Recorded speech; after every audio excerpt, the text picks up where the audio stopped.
Olá pessoal, vamos então vamos de mais uma videoaula aqui, né, de cálculo para tentar tirar o atraso. E na aula de hoje eu vou falar sobre continuidade de uma função. Na nossa próxima aula eu já devo chegar com outro assunto para justamente tirar esse atraso. Então eu gostaria que vocês realmente assistissem com muita atenção essa aula aqui.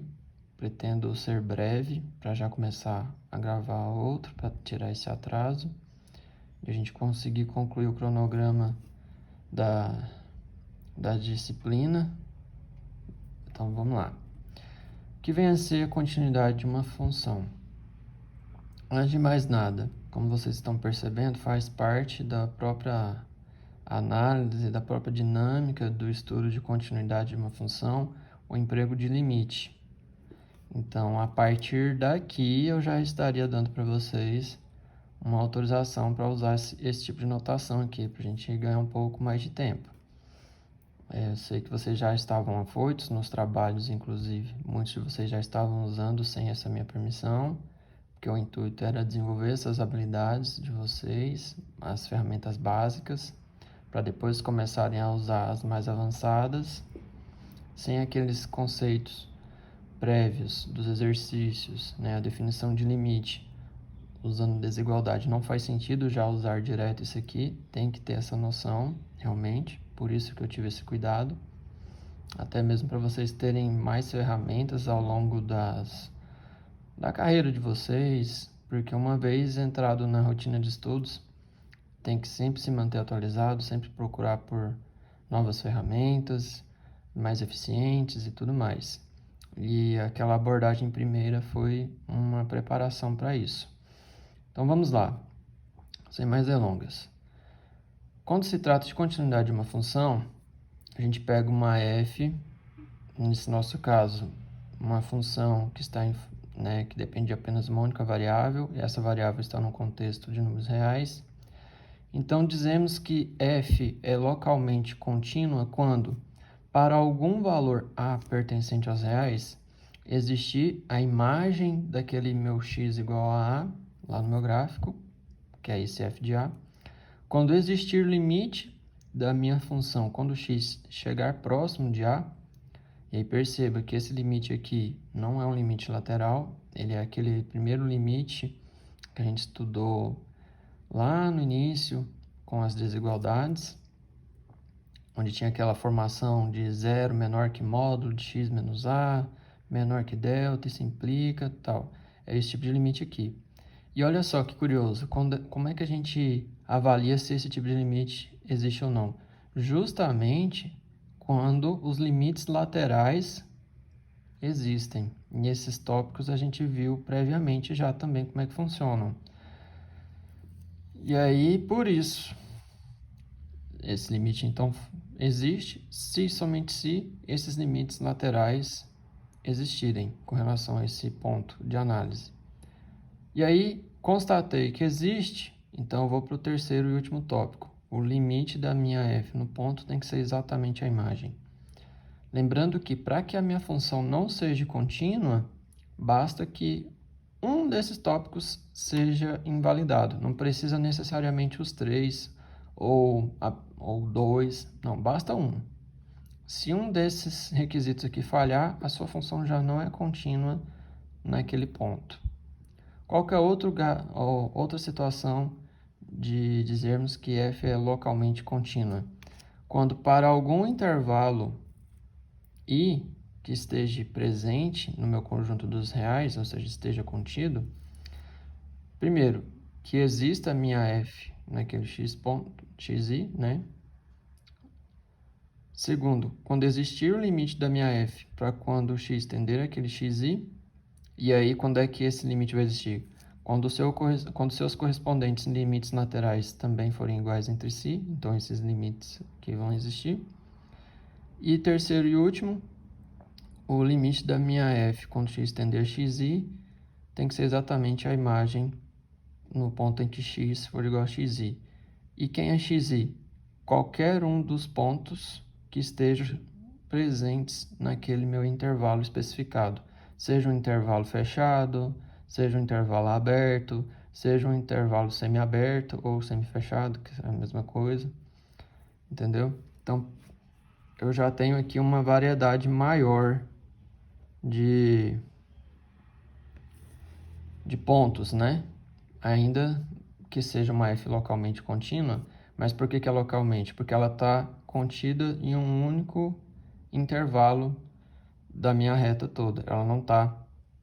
Essa minha função ela não é contínua ao longo de toda a reta. Por isso que ela é localmente contínua. A mesma coisa aqui. Por que que f é localmente contínua para algum a pertencente aos reais? Porque, em específico, a minha função, nessas situações, ela vai estar contínua somente naquele ponto. Nos outros demais, não. Eu tenho que verificar. Ao contrário do que acontece quando a gente vai para uma situação em que a minha f pode ser considerada como contínua ou globalmente contínua em alguns livros. Ou ainda, alguns autores podem dizer que a sua f ela é contínua ao longo de toda a reta. É a mesma coisa, a mesma situação. E quando que f é contínua? Quando qualquer que seja xj pertencente aos reais, ou seja, qualquer ponto da minha reta numérica real, eu perceber que existe imagem da minha função naqueles pontos que eu estiver estudando, qualquer um deles, eu perceber que para qualquer um desses pontos existir esse limite, e aí de novo, o que é a existência de limites? Um limite ele vai existir se e somente se os limites laterais da minha função existirem. Aqui não importa muito quanto à ordem, não. A ideia é o seguinte: esses limites laterais têm que ser iguais. Essa aqui é a condição.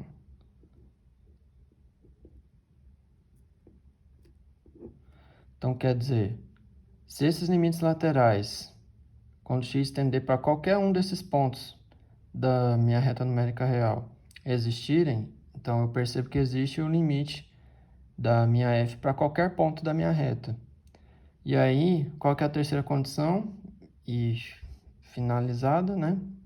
Que o limite da minha f para qualquer um desses pontos da minha reta tem que ser exatamente as imagens produzidas ao longo do meu gráfico, naquele conjunto dos números reais.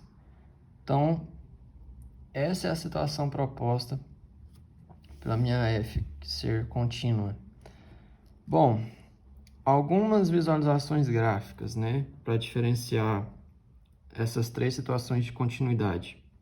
Então, naquela nossa primeira situação, para algum A, né, para um certo A pertencente aos reais, ou para algum A pertencente aos reais, como é que fica o esboço gráfico, né, normalmente? Você tem a formação de um eixo y do nosso plano cartesiano, você tem a formação do eixo x, ele se encontra na origem, e aí você percebe que essa minha função ela é contínua quando eu tenho, naquele ponto, quando eu tenho a seguinte situação. Por exemplo, né? Venho aqui, imagine que eu esteja com o meu ponto A aqui. Então, aí ele vem, completa aqui. E aí eu tenho esse ponto aqui, certo? Na verdade, assim, é um caso que coincide, mas não é exatamente esse tipo de gráfico, não. Tá? Esse aqui que eu estou desenhando. Esse é um dos casos, mas o mais comum, por exemplo, é quando você tem algo assim. De um modo mais simplificado,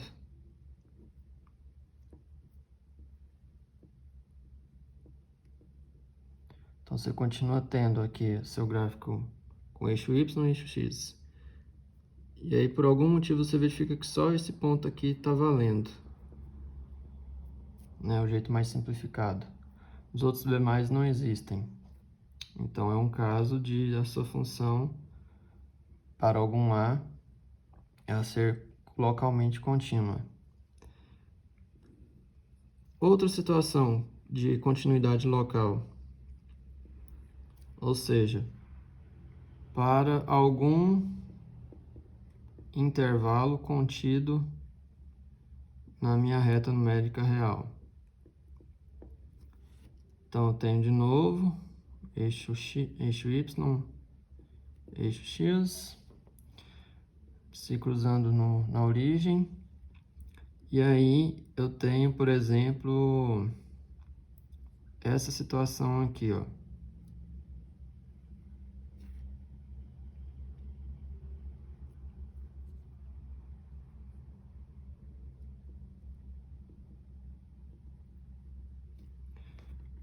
Então, isso aqui já seria um caso clássico de uma função que ela é localmente contínua dentro desse intervalo, em especial um intervalo aberto, porque o A não pode participar, nem o B.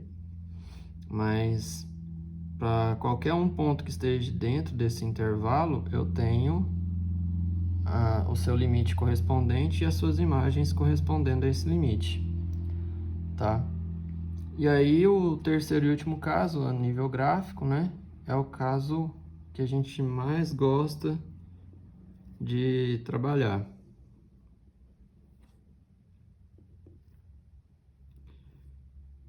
Exemplo de uma função que ela é contínua, totalmente contínua. A função exponencial é um exemplo delas. Perceba que ao longo de qualquer um desses pontos da minha reta numérica real, eu consigo definir um limite específico e esse limite específico tem as suas imagens correspondentes. Qualquer que seja. Enquanto que aqui no de baixo eu já tenho uma certa restrição. No outro aqui eu também já teria uma certa restrição, especificamente esse daqui. Então, quando eu não tiver nenhum tipo de restrição com relação ao continuismo, eu tenho aqui uma f contínua ou globalmente contínua. Quando eu tiver alguma restrição, eu posso ter ou essa situação ou essa situação. Em ambos os casos, eu tenho uma função que é localmente contínua. Em termos de limite, como posso dizer, de desigualdades, né? Como é que ficaria isso aqui? Vai ficar da seguinte forma. Então, vamos lá. Como é que ficaria a questão de desigualdades? Ah, professor, mas o senhor já não ia autorizar a gente a usar o limite? Sim, pessoas, mas vamos tentar ampliar nosso conhecimento. Em que aspecto? Se você estiver em frente a uma situação de aprofundamento a mais, pode ser que o professor na pós-graduação já comente com vocês a respeito dessa estrutura de desigualdade e peça para vocês fazerem os cálculos. Então, vocês já têm que estar preparados quanto a isso. Por isso que eu vou só enunciar aqui para vocês como é que seria isso. Não vai ser obrigado, mas eu só vou colocar aqui como é que seria, para só fechar o raciocínio de continuidade de função. Então, como é que ficaria esse raciocínio de desigualdades para o caso de uma função que ela é localmente contínua para algum A pertencente à reta real, ou seja, para um único ponto específico? Então, primeira coisa, eu tenho que verificar se existe aquela imagem naquele meu ponto. Aí vai depender da estrutura da minha própria f. Aí isso aqui não tem muito o que fazer, é literalmente pegar a estrutura da minha f e jogar no lugar do x o valor a. E aí eu verifico se aquele valor é condizente e tudo, se é real, se não está fora do contexto dos números reais. Se tiver tudo ok, então existe. Então esse ponto aqui ele é fácil de verificação. Segundo ponto, onde eu vou verificar a existência do limite da minha f de x para quando x pertence a A. O que foi passado? que isso aqui só vai existir se somente se os limites laterais, né, da minha f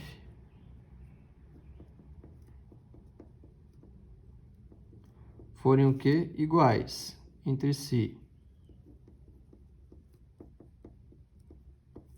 Então, antes de sair calculando esse tipo de limite aqui, eu tenho que verificar se esse aqui existe, ou seja, vou colocar aqui 2.1. Eu teria que fazer primeiro, por exemplo, 0 tenta que ser menor que x menos a, isso aqui menor que um delta, e verificar se isso está implicando no modo da minha f de x e se isso aqui está me produzindo algum limite para um certo parâmetro epsilon. Deu certo? Vamos dizer assim, deu ok? Então, a gente parte para o segundo ponto da análise, que é o quê? Fazer aquela para o limite lateral à esquerda, ou seja, 0 tem que ser menor que um certo a menos x, isso aqui é menor que um delta esperto, de modo que isso me produza a mesma estrutura de módulo da f de x menos L, isso aqui menor que epsilon. Verificar se está tudo ok. Tá tudo ok? Então vamos agora para o finalzinho. Verificar se esse L1 aqui e se esse L2 aqui, verificar se L1 é de fato igual a L2, ambos pertencentes aos reais, tá? Nesse nosso contexto. Então, tem que verificar isso aqui. Verificou, tá tudo ok? Ótimo. Então, a gente já pode concluir que de fato existe esse limite aqui de cima. E aí a gente formaliza. Como assim formaliza? Formalizar é o seguinte: 0 menor que o módulo do x menos a. Isso aqui menor que um delta. E aí eu tenho que verificar se isso aqui vai me implicar no modo da minha f de x menos um certo limite que eu vou chamar aqui de L3. Isso aqui menor que epsilon. E quem nesse caso seria o L3? O L3 aqui teria que ser exatamente esses limites laterais aqui, ó, qualquer um deles, se eles já forem iguais. E aí, qual que é o quarto passo? Desse nosso, o quinto e último passo aqui, que seria o terceiro aqui. Ou seja, passo 3, verificar se de fato esse nosso cálculo aqui que produziu essa igualdade, verificar se o nosso L3 é de fato a imagem do meu ponto. Aí como é que eu faço isso? Comparando os valores. Então, se por essa simples comparação entre esses valores eu constatar que esse L3 que veio desse procedimento todo aqui está coincidindo com a f de A, então está tudo ok. E aí eu posso concluir que de fato a minha f é localmente contínua. Raciocínio análogo para quando a minha f for localmente contínua, só que para um certo intervalo. Ou seja,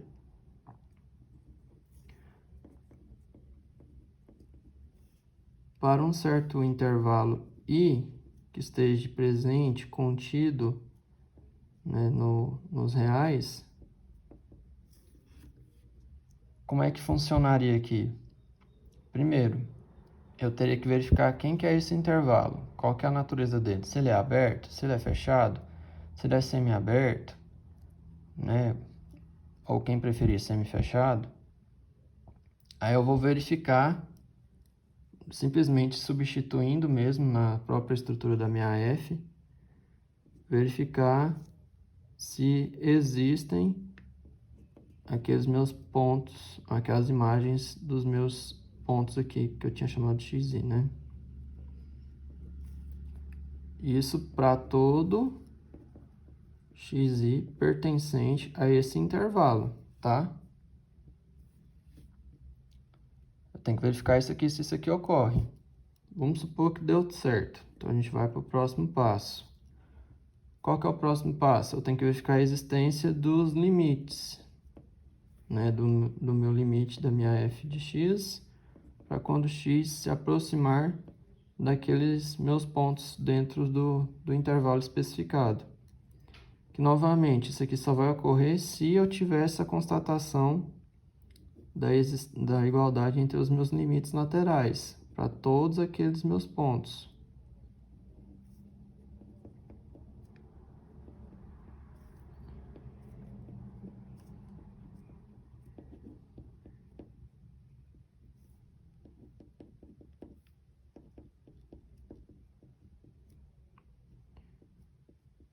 Então, aí eu teria que fazer o quê? Ramificar isso aqui. Para qualquer um desses pontos dentro daquele intervalo, eu ia fazer procedimento ao que a gente fez aqui, para cada um deles. Faço esse prévio registro. E aí, eu verifico, né? Isso assim, do ponto de vista técnico, na prática, e até no efeito de pesquisa. Eu tenho o conhecimento da estrutura da minha f, eu tenho o conhecimento da estrutura do meu intervalo, então eu pego um valor genérico daquele meu intervalo, né? E aí, com esse valor genérico, eu faço essas verificações aqui, até mesmo por questão de tempo. E aí, como é que ficaria aqui para o nosso passo 2.1? Eu faço a verificação primeiro para o zero menor que x menos esse xi. Para qualquer xi pertencente a esse intervalo, é um ponto genérico daquele intervalo. Isso aqui menor que um delta. E verificar se isso está me produzindo uma f de x e, né, menos um certo limite. 1 aqui. Entendo, então, pessoal, que nesse contexto aqui, essa situação é um pouco mais forte. Ou seja, com um ponto genérico, eu estou descobrindo um limite fixo.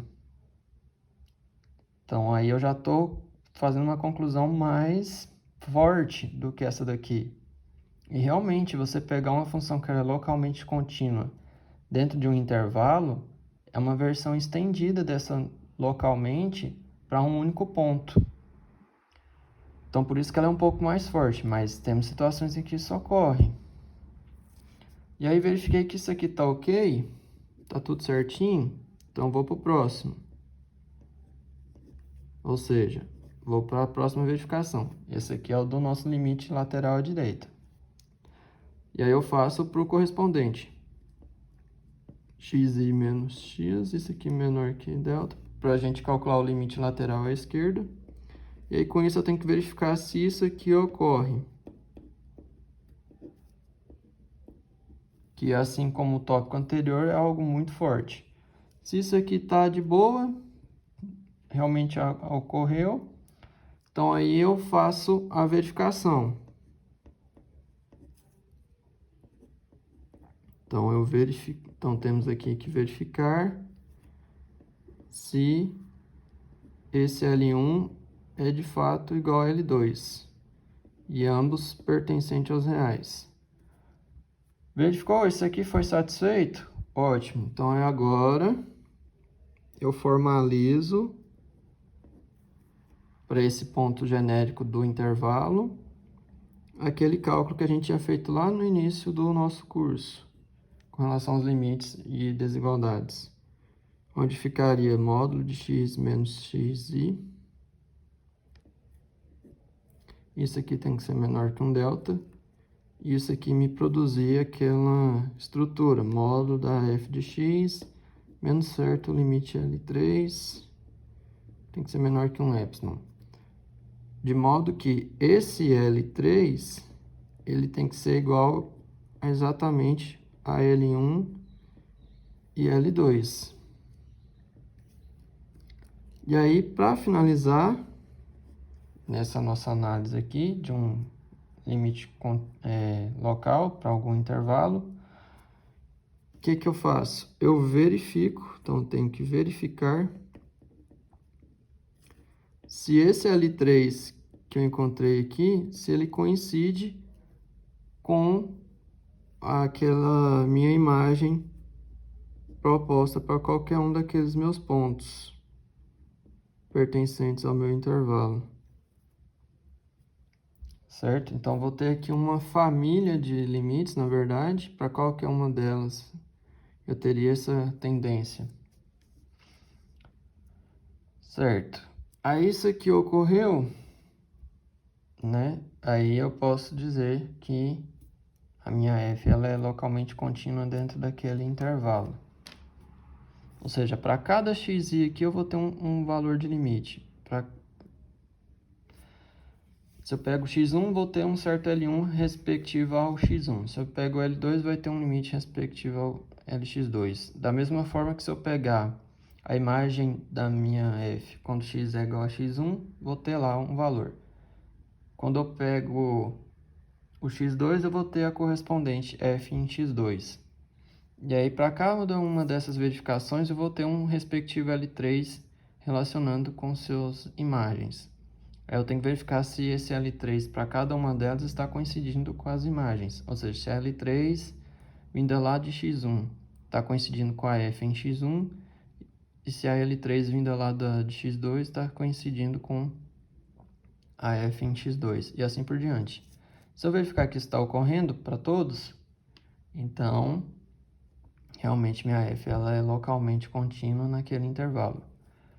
E o mais forte de todos esses é quando a gente vai analisar a nossa f contínua.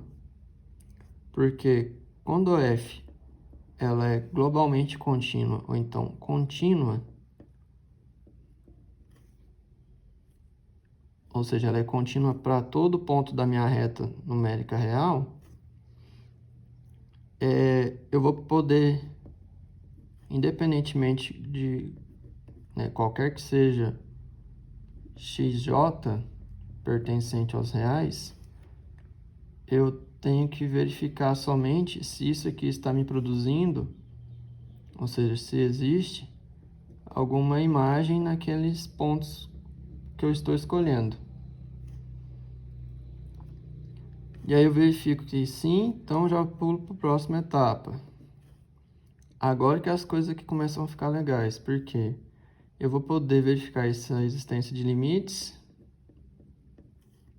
para um certo xj, esse xj é qualquer ponto da minha reta, e esse aqui naturalmente também só vai acontecer se os limites laterais forem iguais. Ou seja, quando essa situação aqui se concretizar.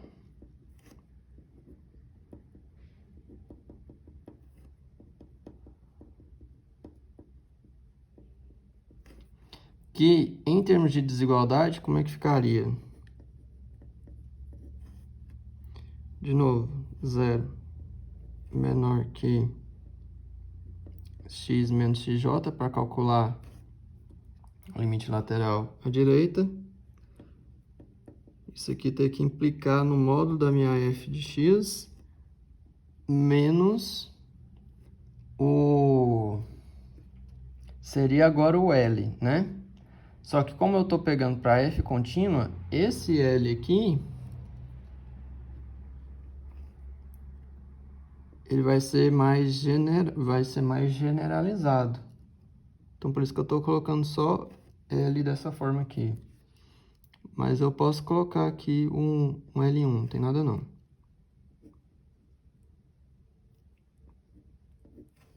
E aí eu faço essa verificação também para o limite lateral à esquerda, ou seja, xj menos x delta Isso aqui também modo f de x menos certo N2, que também vai ser uma L específico. Uma coisa que vocês têm que entender não é o processo mecânico em si, mas o quão forte essas propriedades estão se tornando de uma situação para outra. Por exemplo, enquanto que aqui na primeira situação nós tínhamos uma situação pontual somente para um valor específico em A, isso aqui dá uma base para a formação desse outro conceito em que não vai abranger somente para um ponto, mas para uma quantidade específica de pontos.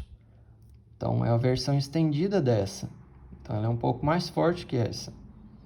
Por isso, xi aqui e aqui um ponto A específico. Por exemplo, 1, 2, 0, eu vou analisar especificamente só naquele ponto. Agora, aqui não, estou abrangendo uma região de pontos, né? Então, seria desde, sei lá, 2 até 3, ou então de 5 até 10. Eu verificaria essas situações aqui. E essa aqui é mais forte do que a de todas, porque eu estou pegando o meu conjunto dos números reais todinho. Então, por isso, qualquer que seja x pertencente aos reais, eu verificar que isso aqui está acontecendo, que isso aqui também vai acontecer. E aí, verifiquei que isso acontece, aí eu verifico, né, que tem que verificar que para esse x j genérico, eu tenho para ele a imagem proposta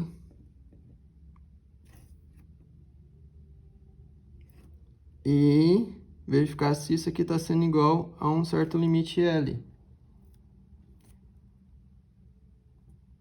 Que isso aqui vem como resposta de onde? Dessa igualdade aqui entre L1 e L2. Então, verifiquei que isso aqui ocorre e esses dois são iguais, eu vou ter um certo limite. E aí eu vou verificar se isso aqui está realmente abrangendo para qualquer ponto da minha reta. E aí recai naquele tipo de gráfico, né, que eu trouxe anteriormente, nesse vídeo ainda. Em que eu também trouxe previamente nas nossas primeiras aulas de cálculo. Certo? Qual que seria a formação visual aqui para finalizar esse negócio e a gente chegar nesse tipo de conclusão, né? Então, eu dei até um spoiler.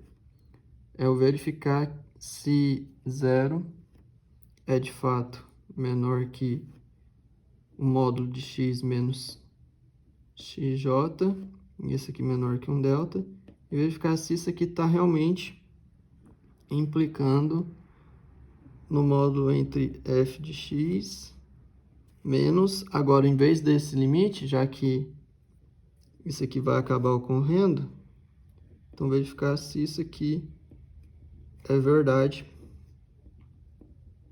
Lembrando que xj aqui é um ponto qualquer do meu conjunto dos reais. Então perceba o quanto que essa situação ela é bem mais forte do que as outras anteriores.